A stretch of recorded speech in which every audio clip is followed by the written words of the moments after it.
Pernahkah sahabat merasakan dada ini begitu sesak karena himpitan ekonomi yang tidak kunjung usai, seolah jalan keluar sudah tertutup rapat tembok beton? Rasanya kaki ini sudah banting tulang memeras keringat dari pagi hingga petang, namun bukannya harta yang terkumpul, justru hutang yang semakin menumpuk dan melilit leher. Jika saat ini sahabat sedang menangis dalam diam merasakan hal itu, tolong tenangkan hati sahabat sejenak, letakkan beban di pundak itu, dan tarik nafas dalam-dalam. Karena insya Allah, di dalam video ini, kita akan bersama-sama menjemput sebuah kunci langit, sebuah wasiat agung dari ulama kekasih Allah yang bisa jadi adalah jawaban tunai atas doa-doa panjang sahabat selama ini. Assalamualaikum warahmatullahi wabarakatuh. Ahlan wa sahlan, selamat datang kembali sahabat Nafas Langit yang senantiasa dirahmati dan dicintai oleh Allah Subhanahu wa Ta'ala. Semoga pertemuan kita di Majlis Maya ini menjadi sebab turunnya ketenangan atau sakinah ke dalam hati kita semua, serta menjadi pembuka pintu-pintu keajaiban yang selama ini mungkin masih tertutup rapat. Sebelum kita melangkah lebih jauh menyelami rahasia amalan ini, mari kita tundukkan kepala sejenak untuk bermunajat kepada Sang Pemilik Rizki. Saya doakan dengan tulus, semoga siapapun sahabat Nafas Langit yang saat ini sedang diuji dengan sempitnya rizki, Allah luaskan seluas samudra dan Allah cukupkan segala kebutuhannya tanpa tapi. Semoga sahabat yang sedang terlilit hutang, baik sedikit maupun menggunung, Allah lunaskan dengan cara-caranya yang ajaib dan tidak masuk akal manusia, serta Allah ganti kesedihan hari ini dengan senyuman bahagia di esok hari. Amin, amin, Allahumma amin. Sahabat Nafas Langit yang dimuliakan Allah, hidup di dunia ini memang tempatnya ujian dan cobaan. Dan seringkali ujian terberat bagi kita manusia dewasa adalah perihal harta dan kecukupan. Tidak sedikit dari kita yang merasa sudah berusaha maksimal, sudah bekerja keras siang dan malam, namun rizki terasa seret seakan ada sumbatan yang menghalangi datangnya keberkahan. Rasa cemas akan masa depan, ketakutan tidak bisa membiayai pendidikan anak, hingga rasa malu karena ditagih hutang, seringkali membuat iman kita goyah dan prasangka kita kepada Allah menjadi buruk. Padahal Allah Subhanahu wa Ta'ala telah berjanji bahwa Dia tidak akan membebani hambanya, melainkan sesuai dengan kesanggupannya. Dan di balik setiap kesulitan, pasti ada kemudahan yang menyertai. Pada kesempatan yang sangat berharga ini, kita akan membahas sebuah amalan yang sangat ringan di lisan, namun sangat berat timbangannya di sisi Allah. Sebuah amalan yang diijazahkan dan sering dipesankan oleh almarhum Kiai Haji Abdurrahman Wahid atau yang akrab kita sapa Gus Dur.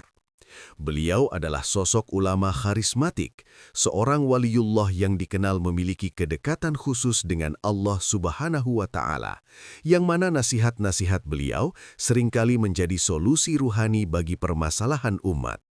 Wasiat amalan ini berkaitan dengan dua Asmaul Husna yang sangat agung, yang jika dibaca dengan kesungguhan hati, mampu mengetuk pintu langit dan menurunkan rizki dari arah yang tidak disangka-sangka. Sebagaimana firman Allah Subhanahu wa Ta'ala dalam Al-Quran Surah Al-A'raf ayat 96, Allah berjanji akan keberkahan bagi penduduk negeri yang beriman dan bertakwa. Jikalau sekiranya penduduk negeri-negeri beriman dan bertakwa, pastilah kami akan melimpahkan kepada mereka berkah dari langit dan bumi.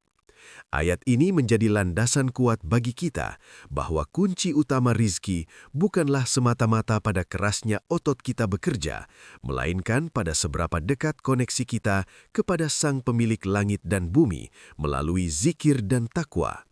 Gus Dur, dengan kearifan beliau, mengajarkan kita sebuah wirid sederhana untuk memperbaiki koneksi tersebut, khususnya di waktu-waktu mustajab. Amalan ini sangat dianjurkan untuk dibaca, terutama di waktu yang sangat syahdu, yakni selepas sholat maghrib, di mana pergantian siang menuju malam menjadi momen yang penuh keberkahan. Bayangkan jika sahabat bisa menyelesaikan masalah hutang miliaran hanya dengan duduk bersimpuh sejenak memohon kepada Allah melalui wasilah amalan ini. Bukan karena amalannya yang sakti, tetapi karena Allah yang maha kaya dan maha mengabulkan doa, tersenyum melihat hambanya yang merendah dan memujinya dengan nama-namanya yang indah. Oleh karena itu, jangan beranjak kemana-mana. Pastikan sahabat menyimak video ini sampai tuntas agar mendapatkan pemahaman yang utuh dan ijazah yang sempurna. Sebelum kita masuk ke inti pembahasan, saya mengajak sahabat semua untuk menekan tombol like dan subscribe sebagai bentuk dukungan dakwah ini.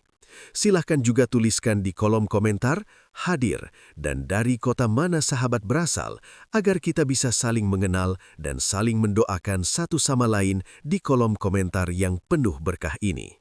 Kehadiran sahabat semua di sini, menyimak video ini, bukanlah sebuah kebetulan semata, melainkan takdir indah yang Allah atur untuk mempertemukan hati-hati yang sedang rindu akan pertolongannya. Seringkali kita merasa sendirian memikul beban berat di pundak, padahal di luar sana banyak sekali saudara kita yang juga sedang berjuang menahan tangis di sepertiga malam karena persoalan yang sama. Rasa lelah itu manusiawi, sahabat nafas langit. Rasa takut itu wajar, dan perasaan ingin menyerah itu seringkali menghampiri ketika ikhtiar bumi rasanya sudah mentok di jalan buntu. Namun, percayalah bahwa air mata yang jatuh karena memohon kepada Allah itu jauh lebih berharga daripada keringat yang menetes karena mengejar dunia semata. Sahabat nafas langit yang saya cintai karena Allah, mari kita jujur pada diri sendiri. Betapa menyakitkannya ketika hutang sudah mulai menggerogoti ketenangan hidup kita dan keluarga. Tidur menjadi tidak nyenyak karena memikirkan tagihan esok hari. Makan terasa hambar karena pikiran melayang kemana-mana. Bahkan suara ketukan pintu atau dering telepon bisa membuat jantung berdegup kencang karena takut ditagih. Rasanya dunia ini begitu sempit, seolah-olah tembok-tembok rumah menghimpit dada kita hingga sulit bernafas. Jika sahabat sedang berada di titik nadir ini, ingatlah bahwa para sahabat Nabi yang mulia pun pernah merasakan kegelisahan yang sama perihal dunia. Mari kita merenungi sebuah kisah nyata yang sangat menyentuh hati dari zaman Rasulullah Shallallahu Alaihi Wasallam tentang seorang sahabat bernama Abu Umamah Al-Bahili. Suatu hari, Rasulullah masuk ke dalam masjid dan mendapati Abu Umamah sedang duduk termenung sendirian, padahal saat itu bukanlah waktu sholat wajib. Wajahnya murung, menyiratkan beban pikiran yang sangat berat yang sedang ia tanggung sendirian. Rasulullah yang begitu peka dan penyayang kemudian bertanya dengan lembut, "Wahai Abu Umamah, mengapa aku melihatmu duduk di masjid di luar waktu sholat?" Abu Umamah pun menjawab dengan jujur, mencurahkan isi hatinya kepada Sang Kekasih Allah. "Kebingungan dan hutang-hutangku yang membuatku begini, wahai Rasulullah." Jawaban ini begitu mewakili perasaan kita hari ini, di mana hutang dan kecemasan seringkali membuat kita lari mencari ketenangan di rumah Allah. Rasulullah tidak memarahinya karena berhutang, dan beliau juga tidak langsung memberinya sekantong emas untuk melunasi hutang tersebut saat itu juga. Rasulullah justru mengajarkan sebuah solusi langit, sebuah kunci untuk membuka pintu rizki yang tertutup, yakni dengan mengajarkan doa dan tawakul kepada Allah. Dari kisah Abu Umamah ini, kita belajar bahwa solusi pertama bagi seorang mukmin saat terlilit masalah ekonomi bukanlah semata-mata mencari pinjaman baru, melainkan kembali kepada Allah, Sang Pemilik perbendaharaan langit dan bumi. Allah Subhanahu wa Ta'ala berfirman dalam Al-Quran Surah Az-Zariyat ayat 58, "Sungguh, Allah dialah pemberi rizki yang mempunyai kekuatan lagi sangat kokoh." Ayat ini adalah jaminan mutlak, sebuah garansi dari langit bahwa tidak ada satu makhluk pun yang melata di muka bumi ini kecuali Allah yang menjamin rizkinya, termasuk sahabat yang sedang menyimak video ini. Para ulama kita, termasuk almarhum Kiai Haji Abdurrahman Wahid atau Gus Dur, sangat memahami rahasia koneksi batin ini. Itulah mengapa beliau mewasiatkan amalan zikir Ya Fattah, Ya Razzaq ini, bukan sebagai mantra sihir, melainkan sebagai bentuk pengakuan hamba yang lemah kepada Tuhannya. Ya Fattah artinya, wahai zat yang maha membuka, yang mampu membuka pintu rahmat, membuka jalan keluar dari kesulitan, dan membuka gembok-gembok rizki yang macet. Sedangkan Ya Razzaq artinya wahai zat yang maha memberi rizki, yang memberi tanpa perhitungan dan tanpa batas. Ketika seorang hamba menyeru Ya Fattah, Ya Razzaq dengan hati yang hancur dan penuh harap, sejatinya ia sedang mengetuk pintu raja di raja. Ia sedang berkata, Ya Allah, pintu manusia sudah tertutup bagiku, maka bukakanlah pintumu untukku. Tidak ada yang mustahil bagi Allah untuk membalikan keadaan sahabat dalam sekejap mata, sebagaimana Dia membalikan siang menjadi malam. Maka dari itu, mari kita persiapkan hati kita untuk menerima ijazah amalan ini di bagian selanjutnya, dengan keyakinan penuh bahwa setelah kesulitan pasti ada kemudahan. Kini tibalah saatnya kita membuka lembaran rahasia yang telah dinanti-nantikan. Sebuah amalan yang insya Allah menjadi wasilah atau perantara turunnya pertolongan Allah ke dalam kehidupan kita yang sedang sempit. Amalan ini bukanlah mantra ajaib yang seketika mengubah kertas menjadi uang, melainkan sebuah bentuk pengakuan dan permohonan yang paling dalam kepada Sang Maha Kaya. Inti dari wasiat yang sering disampaikan oleh para kiai sepuh, termasuk yang masyhur dari jalur keilmuan almarhum Kiai Haji Abdurrahman Wahid atau Gus Dur, adalah mendawamkan dua Asmaul Husna yang sangat agung, yaitu Ya Fattah, Ya Razak. Dua nama indah ini memiliki energi spiritual yang luar biasa dahsyat untuk mendobrak pintu-pintu langit yang tertutup dan menarik rezeki yang tersangkut di awan. Sahabat nafas langit yang dirahmati Allah, amalan ini sangat dianjurkan untuk dibaca secara khusus pada waktu yang istimewa, yakni tepat setelah kita menyelesaikan sholat maghrib. Mengapa harus setelah maghrib? Karena waktu maghrib adalah gerbang pergantian hari dalam kalender Hijriah, saat di mana malaikat siang dan malaikat malam bergantian tugas, dan doa-doa hamba yang tulus akan diangkat langsung ke hadapan Allah Subhanahu wa Ta'ala. Caranya sangat sederhana namun butuh kehadiran hati yang utuh, yakni setelah berzikir dan berdoa standar ba'da sholat, janganlah buru-buru beranjak dari sajadah sahabat. Tetaplah duduk bersimpuh dengan tenang, pejamkan mata sejenak untuk membuang segala urusan dunia dari pikiran, lalu bacalah Ya Fattah, Ya Razak sebanyak 11 kali dengan penuh penghayatan dan kekusukan. Mari kita selami makna di balik dua asma ini agar hati kita semakin mantap saat mengamalkannya. Ya Fattah berarti wahai zat yang maha membuka. Ketika sahabat mengucapkan Ya Fattah, bayangkanlah Allah sedang membuka simpul-simpul kesulitan yang melilit hidup sahabat. Allah membuka hati orang-orang yang mungkin sedang menagih hutang agar menjadi lunak. Allah membuka jalan bisnis yang tadinya buntu, dan Allah membuka pintu-pintu solusi yang tidak pernah terpikirkan oleh logika manusia. Kita memanggil Ya Fattah karena kita sadar bahwa kita tidak punya kuasa untuk membuka jalan keluar sendiri.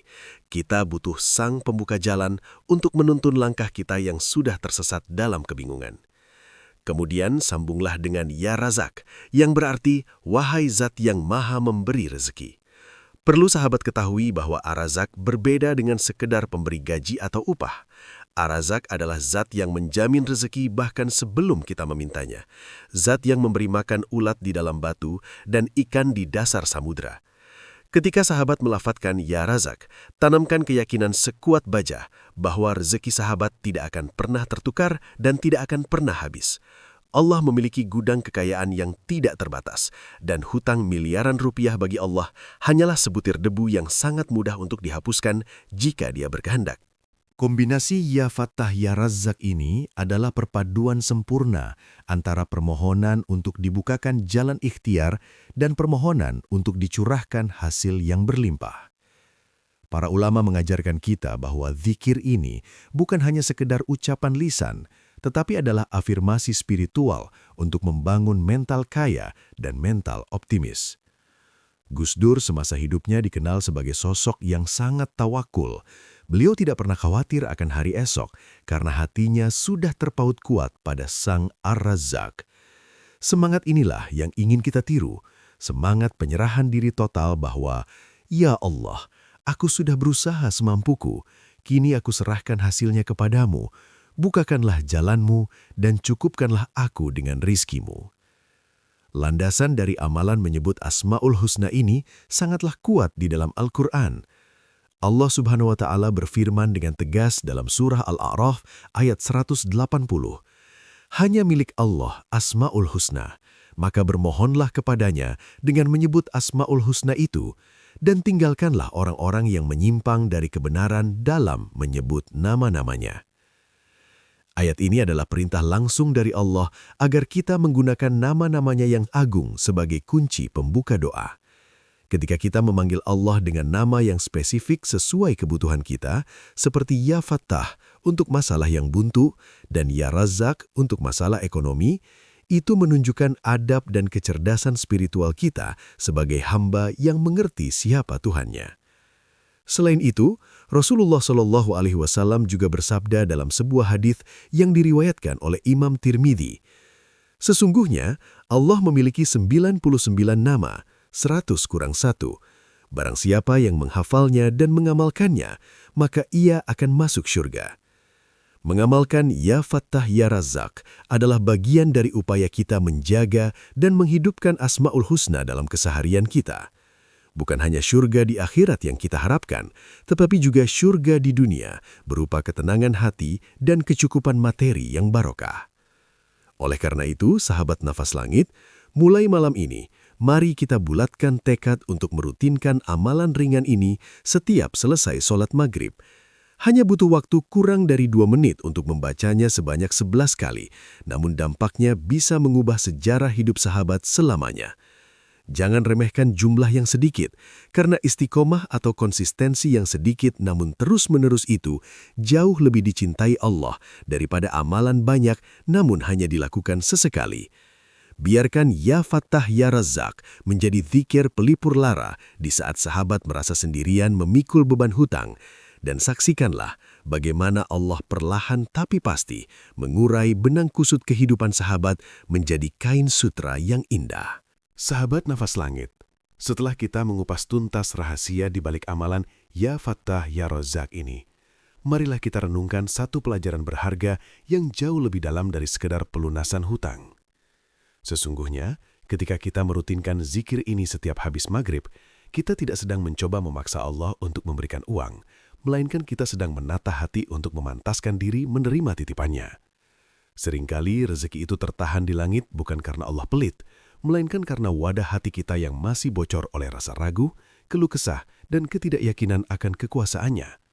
Dengan mendawamkan asma Ya Fattah, kita sedang menambal kebocoran itu, membuka mental blok yang menghalangi kita melihat peluang, dan mengubah pola pikir kita dari yang tadinya berfokus pada masalah menjadi berfokus pada solusi dari Allah.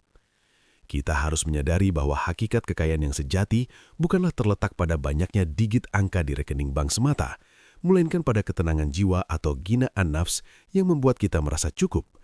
Ketika hati sahabat sudah merasa kaya dengan keyakinan bahwa Allah pasti menjamin hidupku, maka saat itulah dunia akan datang kepada sahabat dalam keadaan tunduk dan hina. Inilah rahasia besar mengapa para ulama dan kekasih Allah seperti Gus Dur senantiasa terlihat tenang meski hidup dalam kesederhanaan, karena hati mereka sudah penuh dengan Allah, sehingga rezeki materi hanyalah efek samping yang pasti datang mengikuti ketakwaan mereka. Jadi, niatkan amalan ini sebagai sarana mendekatkan diri atau taqarrub kepada Allah, dan biarkan Allah yang mengatur teknis pelunasan hutang sahabat dengan caranya yang indah. Janganlah sahabat berkecil hati jika setelah 1 atau 2 hari mengamalkan ini, belum ada tumpukan uang yang jatuh dari atap rumah. Ingatlah bahwa menanam pohon jati yang kokoh membutuhkan waktu yang lebih lama daripada menanam pohon toge yang rapuh. Begitu pula dengan doa dan zikir kita. Allah mungkin sedang menunda pengabulannya untuk mengumpulkan pahala kesabaran sahabat. Atau Allah sedang mempersiapkan kejutan rezeki yang jauh lebih besar dari yang sahabat minta. Tetaplah berbaik sangka kepada Allah, karena prasangka seorang hamba adalah doa yang paling sunyi namun paling didengar olehnya. Allah Subhanahu wa Ta'ala berfirman dalam sebuah hadis qudsi yang sangat menggetarkan hati. Aku sesuai persangkaan hambaku kepadaku, dan aku bersamanya ketika ia mengingatku. Maka dari itu, mulai detik ini, buanglah jauh-jauh prasangka buruk bahwa nasib sahabat akan selamanya miskin atau terpuruk dalam hutang. Ganti isi kepala sahabat dengan keyakinan, Ya Fattah, Allah pasti buka jalan, dan Ya Razzaq, Allah pasti cukupkan rezeki. Jadikan 11 kali zikir ba'da maghrib ini sebagai momen me time sahabat dengan Allah, momen curhat yang paling jujur, dan momen pelepasan beban yang paling melegakan. Insya Allah, dengan istiqomah atau konsistensi yang sahabat jaga, Tidak akan lama lagi sahabat akan kembali ke kolom komentar video ini dengan membawa kabar gembira bahwa lilitan hutang itu telah lepas dan kehidupan sahabat telah berubah menjadi lebih bercahaya. Sebagai penutup dari perjumpaan kita yang penuh berkah ini, saya ingin mengajak sahabat semua untuk menyempurnakan ijazah amalan ini dengan sebuah ikrar kebaikan bersama. Silakan sahabat ketik di kolom komentar kalimat qabiltu atau saya terima ijazahnya sebagai tanda bahwa sahabat siap mengamalkan zikir ini dengan sungguh-sungguh. Jika sahabat memiliki pengalaman keajaiban rezeki atau sedang memiliki hajat khusus yang ingin didoakan oleh ribuan jamaah nafas langit lainnya, jangan ragu untuk menuliskannya juga di kolom komentar agar kita bisa saling mengaminkan. Dan bagi sahabat yang ingin terus mendapatkan siraman rohani serta amalan-amalan penyejuk hati lainnya, pastikan sahabat sudah menekan tombol like, tombol subscribe, dan menyalakan lonceng notifikasinya agar tidak ketinggalan video terbaru dari kami. Terima kasih banyak telah menyimak hingga akhir. Semoga setiap kuota internet yang sahabat gunakan untuk menonton video ini dicatat oleh Allah sebagai amal jariah menuntut ilmu yang pahalanya terus mengalir. Saya pamit undur diri, seraya mendoakan semoga Allah segera mengangkat derajat sahabat, melunasi segala hutang piutang sahabat, dan membahagiakan keluarga sahabat dunia dan akhirat. Sampai jumpa di video Nafas Langit selanjutnya. Tetaplah berprasangka baik kepada Allah dan jangan pernah berhenti mengetuk pintu langit. Wassalamualaikum warahmatullahi wabarakatuh.